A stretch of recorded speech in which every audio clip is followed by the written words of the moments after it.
Okay, so eto na. March 1, dark and light side of life. Tignan natin, saan manggagaling ang problema ninyo sa unang araw ng Marso? Oh, di ba?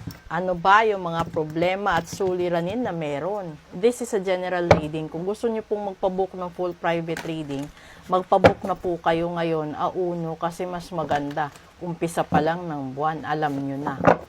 Ito naman yung mga possible solutions. Ngayon, tignan natin. Unang problema. Ace of Cups. Pangalawang problema. Seven of Pentacles. Pangatlong problema. The Two of Cups. Ito yon, o di ba? Yung una mong problema is yung hinihintay mo kung sino ang magbibigay sa'yo ng pera or blessings na kailangan mo or solusyon na kailangan mo or pagmamahal na inaasa mo. Dito, tingnan natin. Possible solution number 1, Six of Wands.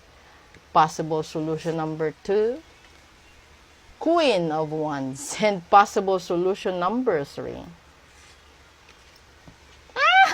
the Devil. Okay. So, alam mo kung bakit ako natawa. Kasi, di ba, nagtatanong ka, sino ang pupuno sa mga bagay na hinihintay mo at kulang sa buhay mo? Yung kulang naman lagi sa buhay natin, kung hindi pera, is yung taong magmamahal at mahal natin. Di ba? Ito yon. Yung hinihintay mo, yung inaasahan mo, posibleng may mahal na iba. Posibleng nasa iba na. Ngayon, yung possible solution dito, the Six of Wands is success, victory. The Queen of Wands is ito yung reyna o hari, kasi general reading ito. And the last one is the Devil. So, ibig sabihin, tapusin mo. Kung ano man yung problema, halimbawa, may kamalasan ka, iparitual mo para mabuksan ang bagong pinto ng kasaganaan.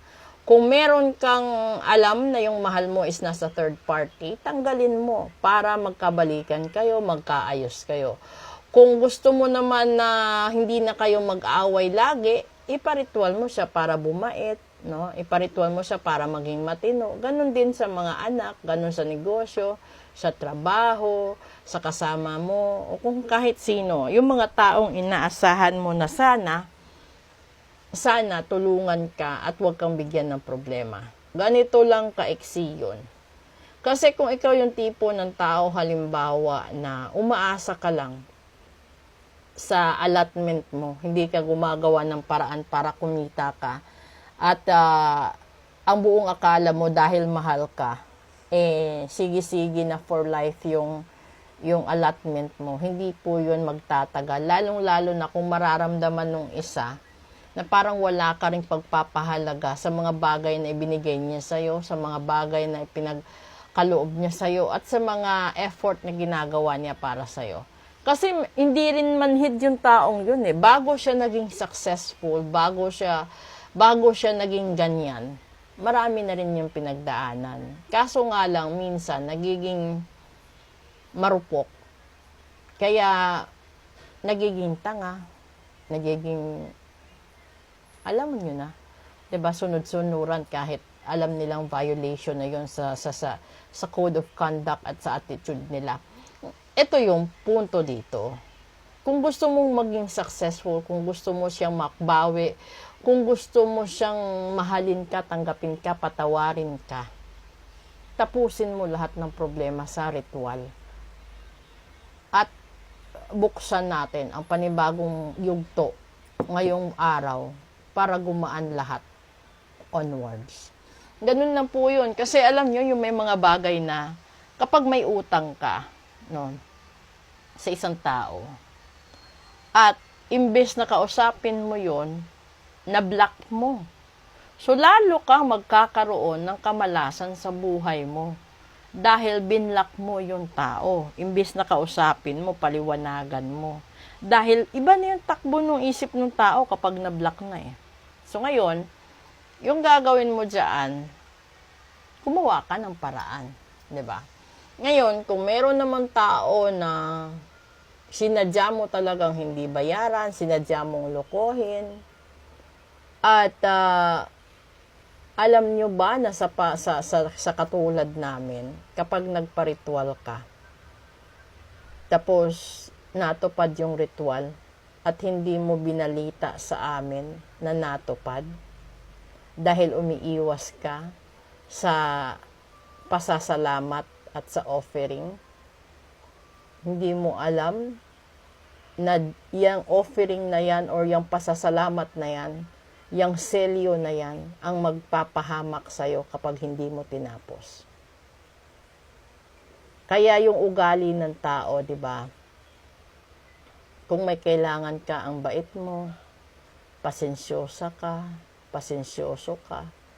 Kapag nakuha mo na yung kailangan mo, yung parang wala ka ng pakialam,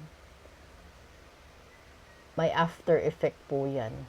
Lalong-lalo na kapag yung tao na niloko nyo is katulad namin, hindi ho yan magtatagal para talaga yung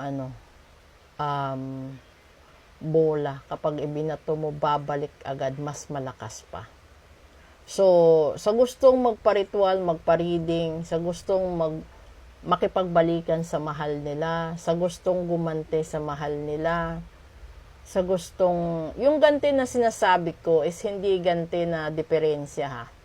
Yung ganti na sinasabi ko is halimbawa sinaktan ka, niloko ka, hindi ka binayaran kahit alam mong nagtagumpay na siya. Yun, ibalik mo sa kanya para maranasan din niya yun, yung dinanas mo, yun lang yung ibabalik natin. 'Di ba? Pero kung may barang kulang sumpa at gayuma ka, tanggalin bago natin mabuksan yung swerte mo sa buhay. Okay? So, proceed tayo sa real talk natin. Maraming salamat po sa lahat-lahat na sumusuporta, sa lahat ng sumasali sa live ko, at sa lahat ng nagritual po. At doon naman po sa mga tao na hindi na po nagtapos at parang binaliwala po nila yon, yun na yun. 'Di ba? Sinabi ko na po na meron talaga yung balik sa inyo. Maraming salamat po. Proceed tayo sa real talk. Good afternoon.